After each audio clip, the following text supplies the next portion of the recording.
Hello everyone, this is Arpit Kaushik from वात्सल्य defence. And जैसे कि मैं सभी आप लोगों को प्रॉमिस करता हूं कि हर बार एक नई वीडियो में, एक नए पॉडकास्ट में मैं कुछ ऐसी पर्सनैलिटीज को आपके सामने लेकर आऊंगा जिन्होंने अपने हार्ड वर्क से कुछ एक लाइफ में एक मुकाम अचीव करा है। और इसी सीरीज में आज आज सभी को मुझे बहुत ही ज्यादा खुशी हो रही है इंट्रोड्यूस करते हुए would be assistant commandant Pragun Tiwari. Pragun Tiwari ने जो अपनी हार्डवर्क से एक चीज अचीव करी है, ना सिर्फ उन्होंने यूपीएससी सीएपीएफ 2023 का एग्जाम क्लियर करा, बट उसमें एक बहुत ही स्पेशल फीट उन्होंने अचीव करी है जो मैं खुद नहीं बताना चाहूंगा। I would hand over this mike to Pragun. So Pragun, please tell me about yourself and what special achievement in this particular exam that you have made. Thank you so much for inviting me, sir. I am Pragun Tiwari and I have secured All India 3 in UPSC CAPF exam 2023. और sir क्या ही बोलूँ इसके लिए बहुत खुश हूँ। और बहुत अचीवमेंट क्या सर, ये बहुत टाइम लग गया तो उस हिसाब से बहुत अच्छा लग रहा है। और सब खुश हैं, घर पे सब बहुत खुश हैं। तो मतलब ये सर एक बहुत बड़ा रिलीफ भी है और खुशी का कारण भी है सर, मेरे लिए भी और घर के लिए भी। मैं अपने सभी व्यूअर्स को बताना चाहता हूँ कि प्रगुन से मैं पर्सनली बहुत ज्यादा कोरिलेट कर सकता हूँ, क्योंकि प्रगुन एक बहुत ही ज्यादा ग्राउंडेड इंसान है। And he comes from greater Noida. And I think जो बहुत से बच्चे हैं जो वहां से पढ़ के निकलते हैं, ग्रेटर नोएडा में नॉलेज हब है जो, और नॉलेज हब, नॉलेज पार्क उसको इंडिया के नॉलेज हब में से काउंट किया जाता है। और बहुत सारे बच्चे हैं जो वहां से पढ़ के निकलते हैं। प्रगुन भी ग्रेटर नोएडा में ही रहते हैं और एक टिपिकल इंडियन फैमिली से बिलोंग करते हैं। और जैसे उन्होंने बताया कि बहुत टाइम लग गया सब कुछ अचीव करने में, इसी एक पर्टिकुलर स्टेटमेंट से पता चलता है कि उन्होंने कितना ज्यादा एफर्ट यहाँ पर दिया है। And as far as I know, ये प्रगुन का लास्ट अटेम्प्ट था। प्रीवियस अटेम्प्ट्स भी राइट। प्रगुन ने दिए। तो ऐसा नहीं कहेंगे कि ये कोई उनका नेचुरल, कोई कोई एक इननेट टैलेंट था कि चलो कुछ बच्चों का एक तुक्का लग जाता है कि चलो यार वो बहुत ज्यादा इंटेलिजेंट था या वो कुछ गॉड गिफ्टेड मटेरियल था उसके पास या उसका तुक्का लग गया। बट प्रगुन ने अपनी हार्ड वर्क से इस फीट को अचीव करा है। सीएपीएफ का एग्जाम क्लियर करना अपने आप में एक बहुत ही चैलेंजिंग टास्क है, क्योंकि इसका जो प्रीलिम्स हो गया या मेंस हो गया, जिसको हम पेपर वन और पेपर टू कहते हैं, एक बहुत ही वास्ट सिलेबस होता है, उसका एक प्रॉपर स्ट्रैटेजी चाहिए उसको क्लियर करने के लिए। तो प्रभु ने ना सिर्फ उस एग्जाम को क्लियर करा, बट ऑल इंडिया रैंक 3 वहां पर लेकर आए। तो यहाँ पे अब मैं प्रगुन से उनके बारे में थोड़ा सा जानना स्टार्ट करता हूँ कि प्रगुन, मुझे ये बताइए कि आपकी जो अपब्रिंगिंग है, आपका बचपन कैसा रहा, किन चीजों ने आपको मोटिवेट किया कि आप जो सीएपीएफ का एग्जाम है उसको दे, और लेटली आप क्या कर रहे थे और कितने टाइम से आप यहाँ पे प्रिपेयर कर रहे थे, so right from your childhood. Sir अगर स्टार्टिंग से मैं बोलूँ तो मेरे ग्रैंडफादर चाहते थे कि कोई ऑफिसर, मतलब गवर्नमेंट सर्विसेज जाए, कोई ऑफिसर बने। तो उनका बहुत मन था। और मेरे फादर भी वैसे एलआईसी में है, गवर्नमेंट जॉब में है। वो भी ऑफिसर है। पर मैं ग्रेजुएशन के बाद ये मैंने डिसाइड कर लिया था। मैंने ग्रेजुएशन फिजिक्स ऑनर्स से की है, डीयू से। तो तब ग्रेजुएशन के ही टाइम पे मैंने डिसाइड कर लिया था कि यूपीएससी की तरफ मैं एग्जाम दूंगा। और सिविल सर्विसेज के एग्जाम्स मैंने दिए। सीएपीएफ का मैंने एग्जाम, ये सेकेंड अटेम्प्ट था मेरा। इनिशियली मैंने सीएपीएफ का एग्जाम दिया नहीं था, पर 2022 और 23 वाले अटेम्प्ट मैंने दिए। 22 वाला जो अटेम्प्ट था उसमें फाइनल मेरिट लिस्ट में मैं आउट हो गया इंटरव्यू के बाद। और इस बार सर फाइनली हो गया। और सपना था सर, ये मेरे ग्रैंडफादर अभी है नहीं, उनका बहुत बहुत मन था, बहुत मन था। और अभी पिताजी, ताऊ जी सब लोग घर में बहुत खुश हैं। और बचपन से ही सब लोग, क्योंकि घर में मैं छोटा हूँ, तो बहुत प्यार सब लोग करते हैं। और सब लोग चाहते थे कि मैं कुछ करूँ। और मतलब वही हुआ जो चाहते थे वो लोग। तो इसके लिए सर बहुत खुश हूँ सर। तो मुझे ये बताओ कि आपकी फैमिली का क्या रिएक्शन था जब आपका रिजल्ट आया और जब आपकी रैंक आई, तो आपने सबसे पहले किसको बताया और क्या उनका रिएक्शन था? मतलब कैसे, एक तो सिलेक्शन होता है और एक किसी एग्जाम में टॉप करना एक बहुत बड़ी बात होती है, तो क्या रिएक्शन था आपके घर में? तो पापा जी को कॉल किया तो उन्हें तो पहले क्या लगा नहीं। तो उन्होंने बोला कोई नहीं, मैं जिम में था सर जब रिजल्ट आया शाम को, फ्राइडे इवनिंग। तो सॉरी। तो मैंने कॉल उनका आया तो बताया मैंने उसे उन्हें कि ऐसे ऐसे एग्जाम क्लियर हो गया है और रैंक 3 आई है। तो उनको पहले तो लगा ही नहीं, उन्होंने बोला घर आ जा पहले फिर बात करते हैं। तो मैं जब घर भी पहुंचा हूँ 1 घंटे बाद, तो कुछ ऐसा था नहीं। कि वो बहुत खुश है या कुछ, पर उन्होंने फिर बाद में पूछा कि फाइनल रिजल्ट है, सब कुछ हो गया है, अब तब जाके वो थोड़ा खुश हुए। मम्मा खुश हुई। मम्मा को पहले पता नहीं था कि क्या कोर्सेज है, कैसे है, क्या एग्जाम है। तो वो भी बाद में बहुत खुश है अब सब। ताऊ जी, ताई जी, गांव में मामा जी, सब सब लोग बहुत खुश है। सब लोग आ रहे हैं, मिल रहे हैं। चाचा जी आए, सब लोग आए। तो सबका रिएक्शन मतलब वही है कि बहुत, सब लोग बहुत खुश है, बहुत। आपने बताया कि फादर भी एनएसजी में है, थोड़ा सा उनके जॉब के बारे में बताएंगे, कौन से मतलब ऑर्गेनाइजेशन के थ्रू उन्हें एनएसजी में जाने का मौका मिला और कैसे उन्होंने आपको इंस्पायर किया? क्या आपने कभी एनएसजी के जो उनके यूनिट्स होते हैं कभी विजिट करने का मौका मिला आपको? तो father is in LIC, life insurance corporation of India. Okay, LIC, I thought you are saying NSG. क्योंकि हमारा जो LIC। ध्यान है थोड़ा सा फोर्सेस की तरफ रहता है ना, तो कुछ भी अगर ऐसा हमें सुनाई देता है तो सबसे पहले दिमाग वहीं पे जाता है। ओके, सो एक सिविलियन बैकग्राउंड से आप आते हो, कोई आपको प्रायर एक्सपोजर नहीं था फोर्सेस का, और अब आप अपनी फैमिली से पहले बनेंगे।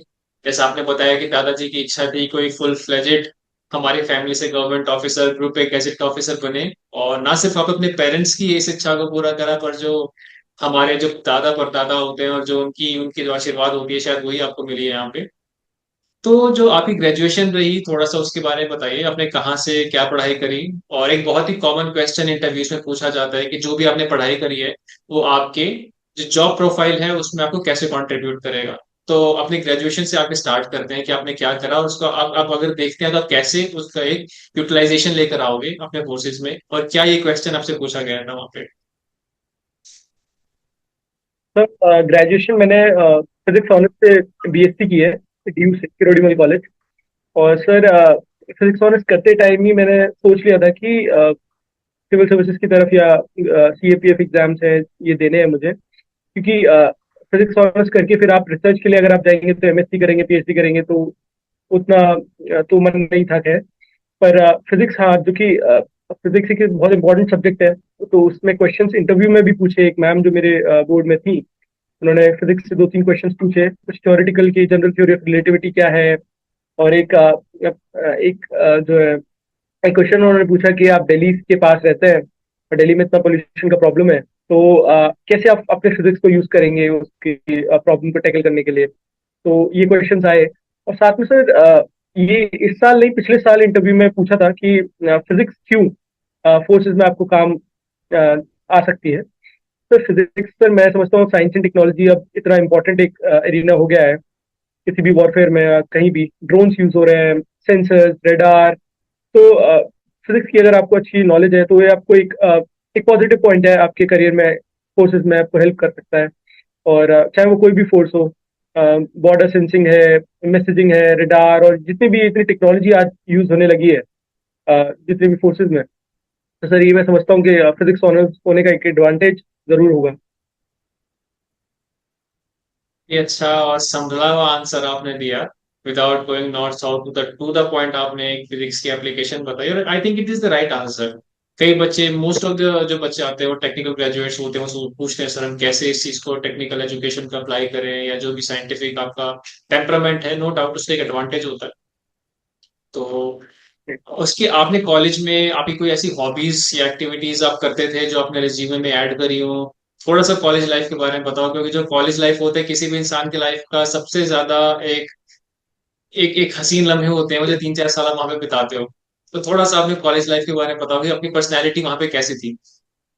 सर सर कॉलेज में तो क्या हुआ कि मैं फिजिक्स ऑनर्स मैंने ली। तो थोड़ा मुझे स्टार्टिंग में जो पहला सेमेस्टर था वहाँ पे ड्यू में इलेक्शन है ना, तो थोड़ा पूरा इन्वायरमेंट वैसा रहता है वहाँ पे। तो मैंने भी डिपार्टमेंट ट्रेजरार के लिए इलेक्शन कंटेस्ट किया, मैं जीता, डिपार्टमेंट ट्रेजरार बना मैं फिजिक्स डिपार्टमेंट का। और ये चीज़ बाद में लगी कि स्टार्टिंग का जो पहला सेमेस्टर था वो हम लोगों ने इतना टाइम वेस्ट कर दिया इलेक्शन और इन सब पे, फेस्ट वगैरह पे, कि बाद में जब मैं पढ़ने बैठा तो मुझे समझ में आया कि बहुत सारी चीज़ें तो अब समझ नहीं आ रही। तो फिजिक्स बहुत डिफिकल्ट होता ही है वैसे भी। और तो पढ़ाई के लिए तो ऐसा था कि हाँ, बस मुझे ग्रेजुएशन कंप्लीट करने लिए, और उसके बाद में साथ साथ, क्योंकि फिजिक्स ऑनर्स होते हुए भी मैंने जो उसमें एडिशनल सब्जेक्ट जो लेना होता है, वो मैंने पॉलिटी और हिस्ट्री लिए थे दो दो सेमेस्टर में। तो मुझे पता था कि मेरा इंटरेस्ट यहाँ पे है। अब फिजिक्स ऑनर्स चल रही है, बस ये कंप्लीट हो जाए और मुझे करना यही सब पढ़ना है, पॉलिटी हिस्ट्री और ये सब। और कॉलेज लाइफ सर ठीक है, ज्यादा पढ़ाकू तो नहीं था मैं, ज्यादा क्या पढ़ा क्या, मैं बिलो एवरेज स्टूडेंट ही रहा हूँ कॉलेज में तो। और बस ग्रेजुएशन कंप्लीट करके लग गया इसमें, अपनी प्रिपरेशन में। कहीं ना कहीं कॉलेज के टाइम से ही आपने सोच लिया था, एंड दैट शोज कि कितना ज्यादा टाइम लगा, कितना ज्यादा एफर्ट्स और कितनी मेहनत लगी यहाँ तक पहुंचने में। तो जैसा कि आपने यहाँ पे बताया कि आपने एक प्रीवियस अटेम्प्ट दिया था जिसमें आप मेरिट आउट हो गए थे, और बहुत ही कम नंबर से आप रिजर्व लिस्ट में भी आपका नाम गाया गया था। तो अभी हम जैसे डिस्कशन कर रहे थे इस इंटरव्यू से पहले कि कई बार चीजें लाइफ में जो होता है वो अच्छे के लिए ही होता है। उस टाइम आपको लगा होगा यार सिर्फ 2 नंबर से अगर मेरा सिलेक्शन हो जाता तो मुझे शायद कोई फोर्स मिल जाती, और जो मेरी जर्नी थी वो मतलब कंक्लूड होती एक बहुत ही अच्छे नोट पे। बट वही है, कई बार भगवान ने आपको लिखा होता है कि थोड़ी सी और मेहनत करो और यू गॉट द रैंक 3। तो जब आप वहां पे फोर्सेस में भी जाएंगे और थ्रू आउट योर करियर, ये आपके लिए एक एक रिमार्क रहेगा आपकी पर्सनैलिटी के साथ कि आपने ना सिर्फ एग्जाम क्लियर करा, आप इतने हाई रैंक के साथ इस एग्जाम में आए। मुझे अब यहाँ पर आप ये चीज बताओ कि आपको क्या मेजर डिफरेंस लगा आपके दोनों अटेम्प्ट्स में। क्या आपने जो मिस्टेक्स थी उनको ओवरकम किया? फर्स्ट अटेम्प्ट में क्या कमी रह गई थी जो आपने सेकंड अटेम्प्ट में रेक्टिफाई करके उसको इम्प्रूव किया? सर फर्स्ट अटेम्प्ट में पहले मैं एग्जाम को ज्यादा समझता, ज्यादा जानता नहीं था इस एग्जाम के बारे में, क्योंकि मैं सिविल सर्विसेज अटेम्प्ट दे रहा था उस बार, और उस साल मेरा प्रीलिम्स नहीं हुआ था। और उसके जस्ट 1 महीने बाद ये पेपर था, तो मैंने पढ़ाई की जितनी हो सकती है, और रिटर्न क्लियर हो गया खैर। पर सेकेंड अटेम्प्ट में सर मैंने पेपर टू की तरफ थोड़ा और ध्यान दिया। मुझे ये लगा कि पेपर वन में शायद कैपेसिटी वही है कि मैं 140 150 ही स्कोर कर पाऊंगा, ज्यादा ज्यादा 160। पेपर टू में मैंने सर ऐसे बहुत अच्छे से एनरिच करने की कोशिश की, अच्छे कोड्स यूज करके, अच्छी कोई रिपोर्ट है, कोई डेटा है, वो सब यूज करके मैंने मेरा फोकस था कि पेपर टू में कंप्लीट करूं और ऐसे बहुत अच्छे से लिखूं, है ना। तो ये था। और ग्रामर जो पेपर टू में 25 मार्क्स का आता है, वो आप थोड़े रूल्स जो भी है ग्रामर के वो आप कर लीजिए। तो वो मैंने देखे, है ना, क्योंकि टाइम सेकंड अटेम्प्ट में क्या था, टाइम बहुत कम था, क्योंकि उस टाइम पे मैं मेंस की, सिविल सर्विस मेंस की तैयारी कर रहा था। और ये 2022 के टू का रिजल्ट आने वाला था। तो एक बहुत उस टाइम पे बहुत कॉम्प्लिकेटेड चल रहा था कि क्या मुझे अटेम्प्ट देना है 23 वाला या नहीं देना है। रिजल्ट आने वाला है, क्या पता रिजल्ट फ्राइडे आ जाए तो संडे को शायद मैं एग्जाम ना दूं। ये चीज थी, और साथ में मैं तैयारी कर रहा था मेंस की। तो बहुत सेकेंड अटेम्प्ट में ज्यादा मैं बोलूंगा कि ज्यादा मैंने पेपर वन पे फोकस नहीं किया, बस पेपर टू पे मैं एससी वेससी के लिए देख के चला गया। और ग्रामर जो है वो थोड़ा देख लिया। बाकी यही चीज है। इंटरव्यू शायद एक बहुत बड़ा डिफरेंस है दोनों अटेम्प्ट में, क्योंकि पहले जो 2022 का इंटरव्यू था, तो मेरे कजन है, उनकी डेथ हो गई थी इंटरव्यू से जस्ट एक दिन पहले। और यहीं ग्रेट नोएडा में ही मैं गया उनके पास, और वो मेरे बहुत अच्छे फ्रेंड भी थे और बड़े भाई। और वो पूरी रात हम लोग सो नहीं पाए, और अगले दिन सुबह ही इंटरव्यू, मॉर्निंग शिफ्ट में मेरा इंटरव्यू था। तो वो इंटरव्यू शायद अच्छा नहीं गया, दो तीन फैक्चुअल क्वेश्चंस में नहीं आंसर कर पाया। जो कि यहाँ पे सेकंड जो अटेम्प्ट था मेरा, उसमें मैंने बहुत अच्छे से इंटरव्यू में शायद परफॉर्म किया। अभी मार्कशीट रिलीज नहीं हुई है, मार्क्स आएंगे तो शायद मैं देख पाऊंगा कि किस सेक्शन में कहाँ कहाँ मैंने कैसे स्कोर किया है। ओके। तो मुझे एक ही चीज बताओ, आपने फर्स्ट ऑफ ऑल में यही बात जैसे हमने कहा कि कई बार किस्मत में कुछ चीजें होती हैं, कई बार नहीं होती हैं। एक बहुत ही ज्यादा क्या बोलेंगे, बहुत ही सौरों वाला मोमेंट था आपकी फैमिली में, और मतलब मैं सोच के ही बहुत ज्यादा वो करूँ कि यार सुबह आपका इंटरव्यू है। क्योंकि जनरली मेरी क्या टेंडेंसी होती थी जब मैं एग्जाम्स देता था, इंटरव्यू देता था, मैं तो 1 2 दिन पहले अपना टोटली खुद को आइसोलेट करता था। अपना दिमाग बिल्कुल शांत, घर में क्या चल रहा है, रहते तो ऑब्वियसली घर में ही थे, पर एकदम कट ऑफ, अपना दरवाजा बंद कर लेना, मम्मी ने खाना नहीं बना के बस अपना टेबल पे रख दो, 2 दिन पहले से मैं बिल्कुल दिमाग से सारे थॉट्स बाहर निकाल दो। टोटल मेरे को शांति चाहिए होती थी। और ऐसे मोमेंट पे अगर मैं आपके बारे में सोचूं, अगर मैं खुद से कंपेयर करूं, तो मैं तो एक ऐसा इंसान हूं, मुझे बिल्कुल शांति चाहिए। और आपकी लाइफ में सारा का सारा जो हसल है, आपने बताया कि वो कजन आपके कितने क्लोज थे, और मोर इम्पोर्टेंट है कि प्रॉक्सिमिटी होती है। जब आप लोग घर से दूर एक शहर में रहते हैं, आप यूपी से बिलोंग करते हो, रहते हैं गुड़गांव में, और वो भी वहीं रहते थे, तो एक ज्यादा कनेक्ट डेवलप हो जाता है अपने कजन्स और रिलेटिव्स के साथ। तो I can write understand sir. और चीज बस क्लोज हुई। नेक्स्ट डे इंटरव्यू के लिए कोई था भी नहीं घर पे, बस मेरे दो फ्रेंड्स हैं, बहुत क्लोज फ्रेंड है, वो मुझे मैं लेके गए, वो मैं गाड़ी में सो रहा था जब सुबह मैं इंटरव्यू देने जा रहा हूँ, वापस आ रहा हूँ तो मैं सो रहा था। वो दिन तो सर अच्छा था नहीं, थोड़ा नेगेटिविटी थोड़ी हो गई थी। बस वो ठीक है सर, शायद वो बहुत बड़ा डिफरेंस था सर दोनों अटेम्प्ट में। चलिए मुझे ये बताइए कि जो बच्चे सिविल सर्विसेज की प्रिपरेशन करते हैं क्या उन्हें कोई एडवांटेज होता है सीएपीएफ एग्जाम में? क्योंकि यहाँ पे ऐसे भी बच्चे आते हैं जो सिविल सर्विसेज बैकग्राउंड से या पीसीएस बैकग्राउंड से नहीं है। बहुत से बच्चे होते हैं जो मतलब होल हार्टेडली डिफेंस फोर्सेस के लिए प्रिपरेशन कर रहे हैं। बहुत से बच्चे होते हैं जिन्होंने सिर्फ बीए की होती है, या बहुत ही एक ऐसे बैकग्राउंड से आते हैं जहाँ पे उनको इंग्लिश का उतना अच्छा एक्सपोजर नहीं होता है। तो क्या सिविल सर्विसेज के जो प्रिपरेशन कर रहे हैं उनके पास कोई एडवांटेज है, कोई कंपेयर टू जो अदर बच्चे हैं? सर एडवांटेज मैं समझ सकता हूँ कि पेपर वन में तो बहुत सारे ऐसे सेक्शन है, जैसे साइंस, मैथ्स, वो सिविल सर्विसेज वाले शायद उतना अच्छे से नहीं पढ़ते। या इसमें साइंस, मैथ्स, एप्टीट्यूड और रीजनिंग, इनके 40-50 क्वेश्चन देखने को मिल जाता है, जो कि बेसिक साइंस है ना, बायोलॉजी और केमिस्ट्री, फिजिक्स वाली। वो सिविल सर्विसेज वाले शायद उतना अच्छे से नहीं ध्यान देते। तो मैं ये नहीं कहूँगा बिल्कुल ही पेपर वन मैच करता है पेपर टू से, उससे सिविल सर्विसेज प्रीलिम से। पर हाँ, थोड़ा थोड़ा बहुत ये है कि सिविल सर्विसेज वाले जो पढ़ रहे हैं वो अच्छे से जीएस का जो और पोर्शन है, हिस्ट्री, पॉलिटी, थोड़ा करंट अफेयर्स पे वो अच्छे से कर लेते हैं। तो ये चीज मैं बोलूंगा कि हाँ, थोड़ा एडवांटेज है। एस्से राइटिंग पेपर टू में वो और अच्छे से कर सकते हैं। लेकिन ऐसा कुछ नहीं है कि जो सिर्फ डिफेंस वाले एस्पिरेंट्स हैं वो ओवरकम नहीं कर सकते उस एडवांटेज को। आप मतलब ऐसा कोई एग्जाम इतना अच्छे से डिजाइन जो किया गया है वो सबको सबको बराबर कर देगा। तो आप सिविल सर्विसेज के नहीं है तब भी आप अच्छे से वो तैयारी करके वो आराम से क्रैक कर सकते हैं। क्योंकि मुझे ये लगता है कि जो पर्टिकुलर एग्जाम है, ठीक है, और जैसे आपने बताया कि थोड़ी सी एडवांटेज होती है, बट जो फॉर्मेट या जो नेचर ऑफ क्वेश्चंस है वो काफी ज्यादा डिफरेंट होता है कंपेयर टू सिविल सर्विसेज। तो जो civil right sir, services right के सर। बच्चे होते हैं उनकी काइंड ऑफ फैमिलियरिटी होती है बस सिलेबस के साथ, उन्होंने वो बुक्स को देखा होता है। थोड़ा जो एक एक बच्चे को समझने में अगर 15 मिनट लग रहे हैं तो सिविल सर्विसेज वाले को उसका बेसिक एक आइडिया होता है, उसको 5 से 6 मिनट में पढ़ लेगा, क्योंकि उसको वो राइट कॉन्फिडेंस है। सर। तो बस वो एक राइट सर, बस ये फैमिलियरिटी थोड़ा है, एक। No doubt. आप कुछ कह रहे थे? नहीं नहीं नहीं सर। तो वो एक फैमिलियरिटी है जो थोड़ा सा उनको वहां पे आगे पुश कर देती है। But I think civil services के जो बच्चे हैं, मैंने ऐसे बहुत से बच्चों को देखा जो बहुत इंटेलिजेंट थे, काफी मेंस दिए, आपने भी एक मेंस दिया हुआ है, बट उनका सिलेक्शन नहीं हुआ। बहुत इंटेलिजेंट लड़के थे। तो ऐसा नहीं है कि सिविल सर्विसेज के बच्चों को ये confident by default he confidence हो कि नो हम क्लियर कर ही देंगे। और ऐसे मैं बहुत से बच्चों को जानता हूँ जो डिफेंस फोर्सेज के लिए प्रिपेयर कर रहे हैं, उनको कोई टच नहीं है सब्जेक्ट के साथ, but still they have made it. तो या that is the case. Now Pragun, I want to know from you कि आपने 2 अटेम्प्ट, बहुत एक एक अच्छा एक्सपीरियंस होता है सीएपीएफ एग्जाम का।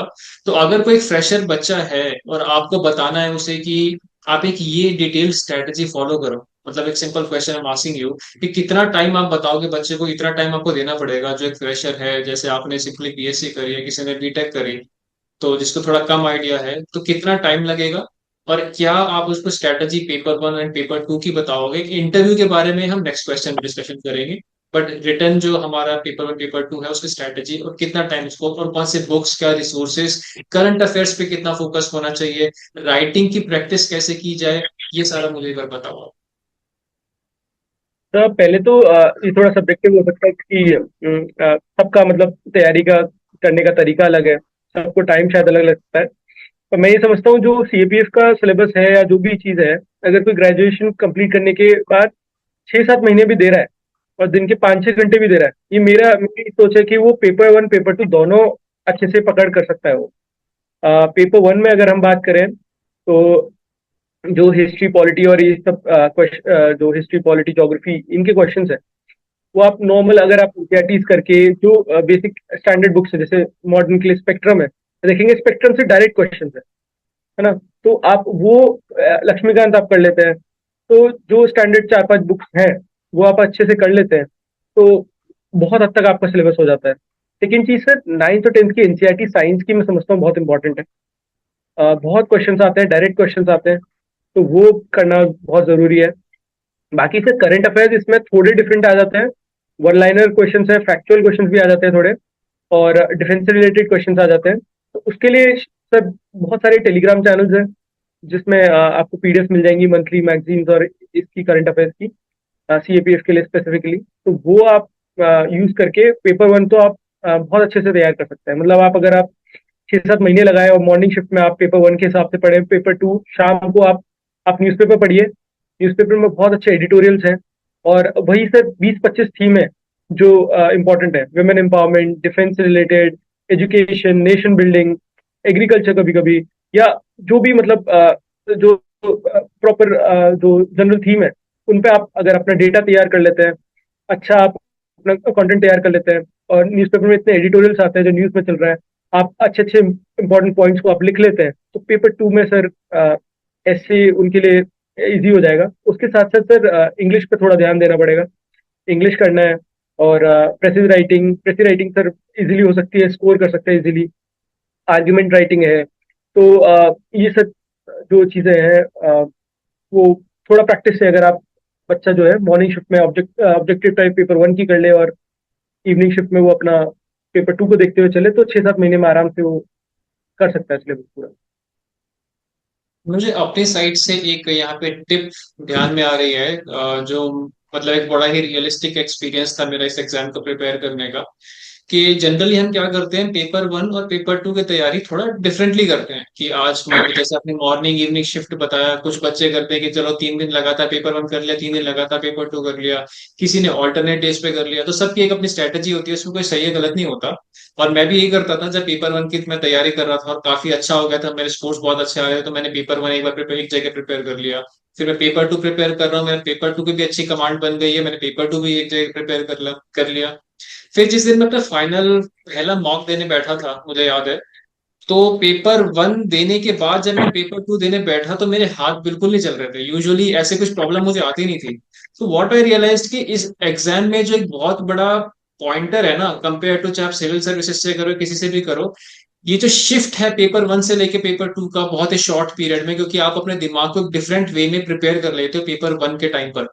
और फिर जब 1 घंटे का गैप है और आपको उसे स्विच करना है एकदम से पेपर टू में, एक वो बहुत बड़ा चैलेंज हो जाता है।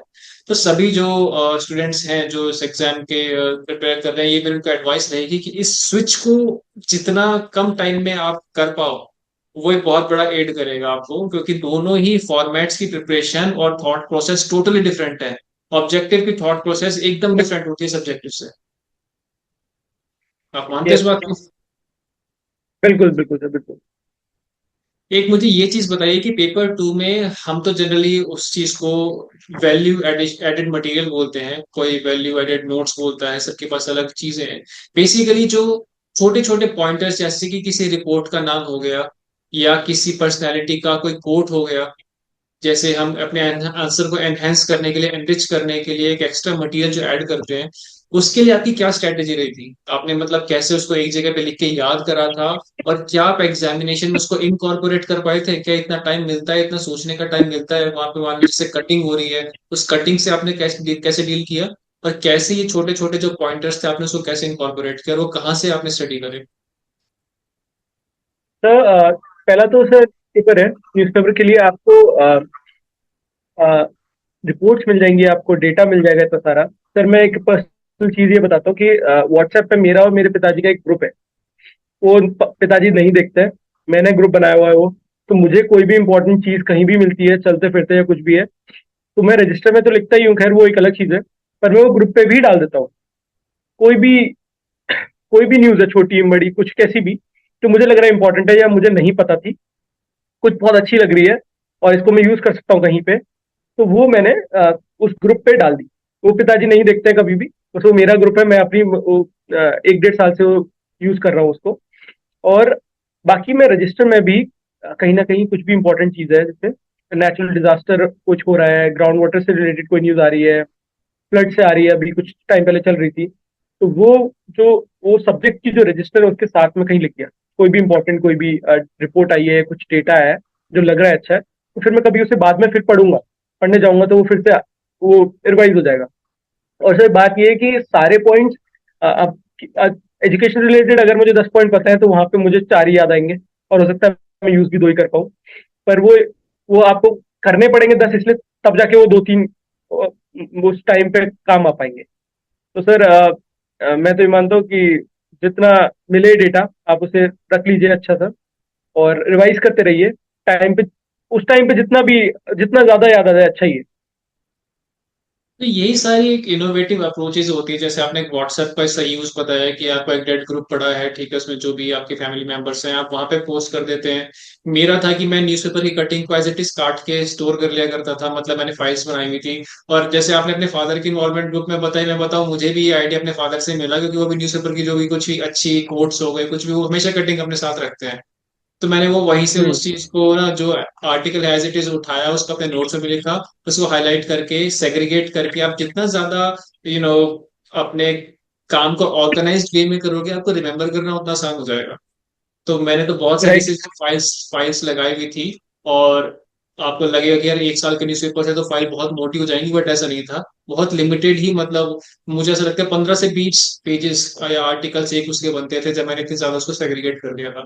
तो ये एक बड़ा अच्छा आपने बताया कि हर किसी को मतलब कस्टमाइज स्ट्रेटजी, एक टेलर मेड अप्रोच और ऐसे इनोवेटिव आइडियाज निकालने चाहिए, जहां से आप चीजों को ना सिर्फ पढ़ो बल्कि याद रख पाओ, रिटेन कर पाओ, because retention is the key. Right. Pragun, अब हम बात करेंगे मेरे फेवरेट सेगमेंट के बारे में, विच इज द इंटरव्यू। मुझे पर्सनली बच्चों को इंटरव्यू के लिए गाइड करना बहुत ज्यादा पसंद है। तो हमने इस बार जैसे इंटरव्यू सेशंस भी ऑर्गेनाइज कराए थे। इसका रीजन ये है कि मेरी जो स्टडीज रही वो सैनिक स्कूल पंचकुला से रही, उसके बाद में इंडियन आर्मी इंडियन नेवी के लिए रिकमेंड हुआ। अनफॉर्चुनेट रीजंस थे, कुछ मेडिकल ग्राउंड्स पे मैं बाहर हुआ। तो स्टार्टिंग से ही तब भी मतलब मेरे को ऐसे बुलाते थे सैनिक स्कूल में बच्चों को 11th 12th की, कि थोड़ा गाइड करो, बताओ आपने बैक टू बैक एसएसबीज ली। तो मुझे इंटरव्यूज में पर्सनली बड़ा मजा आता है बात करने में। उसमें एक साइकोलॉजी का एलिमेंट होता है, कुछ सरप्राइज का एलिमेंट होता है। तो मुझे आप अपने दोनों ही इंटरव्यू के एक्सपीरियंसेस के बारे में बताइए, मतलब सेग्रीगेट करके कि फर्स्ट इंटरव्यू के आपके क्या एक्सपीरियंसेस रहे थे, किस टाइप के क्वेश्चंस आपसे पूछे गए, बैठते किस, मतलब ना सिर्फ आपको एक्सपीरियंस बट एक ओवरऑल जो वो एक्सपीरियंस होता है ना, कि यूपीएससी की बिल्डिंग के अंदर जा रहे हो, ऑल द फर्स्ट अटेम्प्ट में बहुत ही एक खराब सिचुएशन में आप वहां पर पहुंचे थे, बट स्टिल वो यूपीएससी की बिल्डिंग के अंदर जाना, बैठना, आपकी क्या फीलिंग्स होती हैं वहां पे। और जब आप बाहर वेटिंग हॉल में होते हो तो कैसा फील हो रहा होता है, फिर आप अंदर जाते हो, क्या क्या बोर्ड मेंबर्स आपको कैसे लगे, आप क्या एक्सपेक्ट करके गए थे। और जब आप वहां पे बैठे तो पहले इनिशियल क्वेश्चंस क्या थे, क्या उन्होंने आपको कंफर्टेबल फील कराया, या एकदम से आपके ऊपर एक टाइप से बौछार कर दी गोलियों की। तो आप अब दोनों ही अपने इंटरव्यू का एक्सपीरियंस मुझे बताइए। सर पहला इंटरव्यू था मेरा लास्ट ईयर 4 जुलाई को। तो मॉर्निंग शिफ्ट में मेरा इंटरव्यू था। मैं गया अंदर थोड़ा, जैसे मैंने बताया कि सोया हुआ भी नहीं था मैं रात भर। तो मैं वहाँ पहुंचा। मैंने ब्लंडर ये कह दिया कि मैं ना मैंने ये पूछा कि जैसे मे आई कम इन सर या गुड मॉर्निंग, कुछ भी नहीं बोला मैंने। और गलती हो गई है कि मैं डोर खुला हुआ था और मैं अंदर जाके चेयर के साइड में जाके खड़ा हो गया।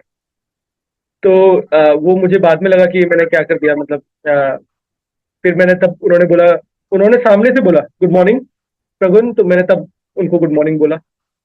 फिर उन्होंने बैठने को कहा, मैं बैठा। तो पहला ही जो बोर्ड के चेयरमैन थे, उन्होंने पहला ही क्वेश्चन बहुत फैक्चुअल पूछा।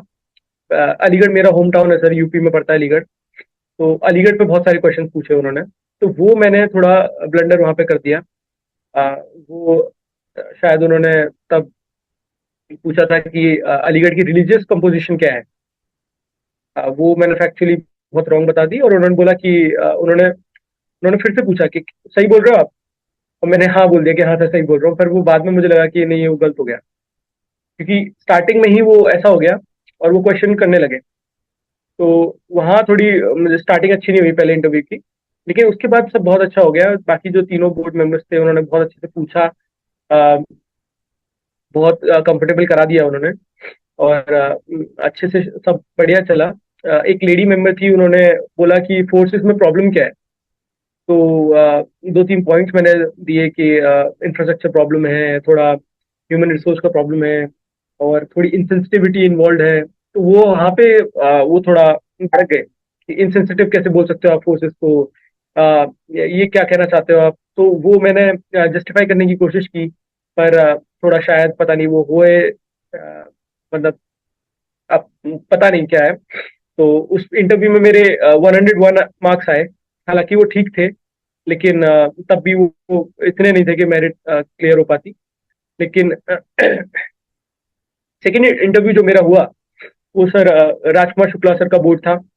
मैं अंदर गया अच्छे से। मैं उस दिन बहुत शांत था। मेरा लास्ट इंटरव्यू था। मतलब मेरा लास्ट नंबर था। तो आफ्टरनून शिफ्ट में था। मैं अंदर पहुंचा, अच्छे से सबको विश किया, बैठा। पहले ही बोर्ड के जो चेयरमैन थे सर राजकुमार शुक्ला सर जो थे, उन्होंने यूएस और चाइना पे उन्होंने बहुत क्वेश्चंस किए कि यूएस अच्छा ऑप्शन है इंडिया की दोस्ती के लिए या चाइना। तो उस पे मैंने आंसर किया यूएस। उन्होंने पूछा क्यों, चाइना वर्ल्ड लीडर बनने वाला है। तो मैंने कहा हाँ सर, बट मैं मानता हूँ उस बात को। तो उन्होंने बोला कि तुम फिर यूएस क्यों बोल रहे हो, जब चाइना वर्ल्ड लीडर बनने वाला है तो यूएस क्यों बोल रहे हो, तुम इंडिया का अच्छा नहीं चाहते फिर। तो उस पर उन्होंने बहुत क्रॉस क्वेश्चन किया। फाइनली फिर उन्होंने बोला कि एक आंसर करो। तो मैंने यूएस बोल दिया।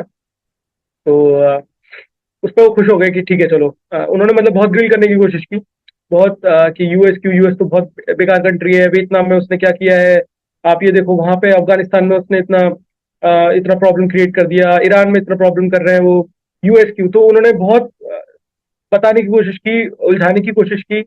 पर मैंने सब कुछ मानते हुए, समझाते हुए, जस्टिफाई करने की कोशिश की कि क्यों यूएस इंडिया के लिए इंपॉर्टेंट है, लाइक माइंडेड कंट्री है, डेमोक्रेसी है, डिफेंस कॉपरेशन है, बिजनेस, आईटी।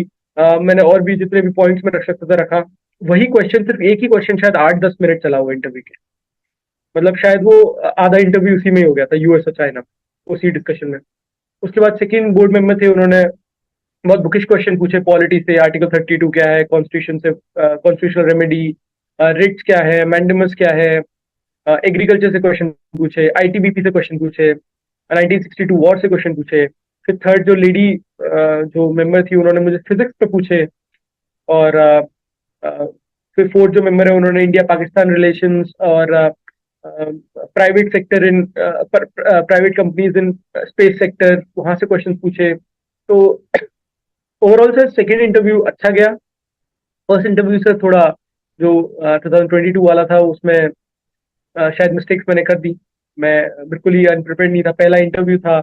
और एंटर कर गया सर, गुड मॉर्निंग ही नहीं विश किया उन्हें। तो वो मुझे बाद में फील हुआ कि ये मैंने क्या दिया। और उसके बाद स्टार्टिंग के 2-3 क्वेश्चन ही ऐसे वो थोड़ा बात बिगड़ गई। बाकी सेकेंड इंटरव्यू बहुत अच्छा गया था, बहुत स्मूथ गया। और मैं यूएस चाइना बहुत उन्होंने करने की कोशिश की, पर मैं हिला नहीं सकता। तो यहाँ पे एक बड़ी अच्छी आपने बात बताई कि इंटरव्यू मेंबर्स किसी भी इंटरव्यू में they will try to change your mind. आपने एक स्टैंस लिया यूएस और चाइना के बीच में, यूएस का, उन्होंने आपको यूएस के नेगेटिव एस्पेक्ट्स बताए, बट आपने अपने माइंड को, अपने थॉट्स को चेंज नहीं किया, आपकी दूसरे की बातों में आके अपने मैनिपुलेट नहीं हुए उस चीज से। तो ये कुछ बहुत ही अच्छी बातें होती हैं जो इंटरव्यू में हमारे सभी बच्चों को करनी चाहिए। आई गेस प्रगुन को बीच में कुछ काम हो गया। तो प्रगुन ने हमारे जो वात्सल्य एजुकेशन के, तब हम इसको नेक्स्ट ऑफिसर्स के नाम से करते थे, अभी हमने इसको चेंज किया है, उसके भी कुछ रिसोर्सेज को यूटिलाइज किया। हमारे जो फ्री रिसोर्सेज थे आपने उनको यूटिलाइज करके प्रिपरेशन करी। और हमें बहुत ज्यादा खुशी है इस बात की कि हम थोड़ा बहुत आपकी जो पूरी सक्सेस जर्नी थी उसमें कंट्रीब्यूट कर पाए। और ऑन दैट नोट प्रगुन, मैं आपसे एक लास्ट क्वेश्चन पूछना चाहता हूँ। आपने बताया आप जिम जाते हो, वर्कआउट करते हो, मुझे भी वर्कआउट का बहुत शौक है, and in fact I call myself as a budding fitness influencer on Instagram. तो मैं अपनी वीडियोस और रील्स में पोस्ट करता रहता हूँ। होपफुली हम लोग इंस्टाग्राम पे कनेक्ट करेंगे। बट आप मुझे थोड़ा सा अपने ब्रीफली एक बार वर्कआउट सेशन के बारे में बताओ, कितनी पुशअप्स कर लेते हो एक बार में? मुझसे ज्यादा नहीं कर पाते होगे। नहीं सर, आपसे ज्यादा। हाँ, मैंने तो अभी सर स्टार्ट ही किया है फिजिकल के टाइम पे, दिसंबर में। और एक एक बार 40-50 मैक्स। अरे अरे, ये बस। तो आपने फिर मेरे डबल से ज्यादा बोल दिया। नो डाउट यार, अरे आपका जो कैलिबर है ना, सिर्फ इंटेलेक्चुअली बट फिजिकली। एंड बहुत अच्छा लगा कि यार हमारे आजकल के बच्चे, they are going to gym, they are working out. और आई गेस इस फेज में, जिस फेज में आप थे, प्रिपरेशन वाला जो फेज होता है, वहां पे इस तरीके की एक्टिविटीज आपको एंगेज रखती है, वरना एक काइंड ऑफ डिप्रेशन और वो फील होने लगता है कि यार बहुत टाइम से प्रिपेयर कर रहे हैं, हाँ। रिजल्ट नहीं आ रहे। तो मेरे सभी जो राइट। बच्चे हैं उनसे ये एक एडवाइस है कि ऐसे फेज में, जैसे प्रगुन वर्कआउट करते हैं या जो भी आपको एक्टिविटीज पसंद है, थोड़ा सा टाइम ऐसी चीजों के लिए निकालिए, प्रेफरेबली जो आपकी हेल्थ में एड करें। क्योंकि मेरे तो बाल उड़ गए थे उस टाइम पे, मेरे को याद है, मैंने तो बाल दोबारा से रिगेन करे हैं। और एकदम ग्रे होने स्टार्ट हो गए थे, आंखों पे चश्मा लग गया था। तो आई वांट, ये मेरी एडवाइस है सभी बच्चों के लिए कि अपनी हेल्थ का भी ध्यान रखें। On that note Pragun, I really want to thank you from the core of my heart कि आपकी तबीयत खराब है फिर भी आपने टाइम निकाला, और जो आपका टाइम था मुझे हम लोग जैसे व्हाट्सएप पे कनेक्टेड थे, आई फेल्ट कि आपको एक एक मन है आपका आके बोलने का और बच्चों को अपनी जर्नी के बारे में बताने का। और बच्चे बहुत ज्यादा कोरिलेट कर पाते हैं, आप शायद इस बात को नहीं अब नहीं समझेंगे, पर जो बच्चे आपको देखेंगे they will be thankful to you. और बहुत से हमारे जो सिलेक्टेड कैंडिडेट्स हैं वो मैसेज करके जब हम बोलते हैं कि सर आपने हमारी हेल्प करी थी, तो बहुत ही अच्छा फील होता है। तो thank you so much Pragun for being ji sir. Here. और कुछ भी एक आपका जो एक फाइनल कंक्लूडिंग रिमार्क है बच्चों के लिए जो प्रिपेयर कर रहे हैं, 2 मिनट में आप अगर उनके लिए कुछ बोलना चाहते हैं तो you can go ahead. Sir, एक तो सर मैं ये बोलना चाहता हूँ कि जैसी मेरी जर्नी रही है थोड़ा, बाकी तो बहुत चीजें मैंने शेयर नहीं करी है, पर मैं ये बोलता हूँ कि अ, बस इतना समझ लीजिए, मैं बोल रहा हूँ कि अगर मैं कर सकता हूँ इस चीज से जो भी रही है प्रॉब्लम्स, कोई भी कर सकता है ना। ये मैं अब समझता हूँ कि एंड में हो जाता है। आप लगे रहिए, मैं बीच में बहुत परेशान हो गया था कि नहीं हो रहा है कुछ, नहीं हो रहा है कुछ। और सर दूसरी चीज मैं ये बोलता हूँ कि बहुत ज्यादा भी आप पढ़ाई में लग के सब कुछ मत छोड़ दीजिए। और पढ़ाई बहुत इंपॉर्टेंट है, कि पढ़ाई के लिए मतलब अ, पढ़ाई नहीं छोड़ी जा सकती। एक चीज जो मैं समझता हूँ कि आज से कुछ टाइम बाद, 5-10 साल बाद, मैं ये ना सोचूं कि यार उस टाइम मैं पढ़ लेता तो शायद कुछ और हो सकता था। और साथ में सर मैं ये भी नहीं चाहता कि आज आज से 5-10 साल बाद मैं ये सोचूं कि सिर्फ पढ़ाई मैंने और कुछ नहीं किया। तो मैं चाहता हूँ कि सब लोग बैलेंस बना के रखें। हो जाता है, कोई बहुत बड़ी चीज नहीं है, पेपर ही है। पढ़िए, आज ना कल हो ही जाएगा। हाँ, थोड़ा टाइम लग सकता है, पर स्ट्रैटेजी अच्छी रखिए। मेरी स्ट्रैटेजी में प्रॉब्लम थी, मैंने मिस्टेक्स की, तो उसकी वजह से थोड़ी प्रॉब्लम हो गई। गाइडेंस मैंने नहीं ली कुछ, तो खुद ही मैं गलती करके सीखता रहा। बाकी आप अब इतने अच्छे रिसोर्सेज हैं ऑनलाइन, आप जाइए, आप हैं सर, बहुत बहुत लोग हैं सर गाइड करने के लिए। गाइडेंस लीजिए, अच्छे से मेहनत कीजिए, सब ध्यान रखिए, जिंदगी में बैलेंस रखिए, और पक्का होगा, सबका होगा, अच्छे से होगा। एक बहुत ही इंपॉर्टेंट रिसोर्स के बारे में प्रगुन ने मेंशन नहीं किया, वो है प्रगुन खुद। एंड आई रिक्वेस्ट प्रगुन कि इस पॉडकास्ट को देखने के बाद बच्चे आपसे कनेक्ट करना चाहते हैं, तो अगर कोई भी बच्चे आपसे कनेक्ट करें, जो भी सोशल मीडिया हैंडल्स आप यूज करते हैं उनके थ्रू, तो do help them with your experiences, with your books, with your notes. And on that note, thank you so much Pragun. Sorry, मेरी आईज में कुछ ना कुछ इशू रहता ही है, पता है, मैं इन्हीं की थैंक वजह से मेडिकल ग्राउंड्स पे आउट हुआ था डिफेंस फोर्सेस से। तो वो होता है। So you. Thank you so much Pragun for being here, and it was really nice talking to you. Thank you sir, thank you, thank you. Thank you Pragun भाई, thank you so much time निकालने के लिए आपका।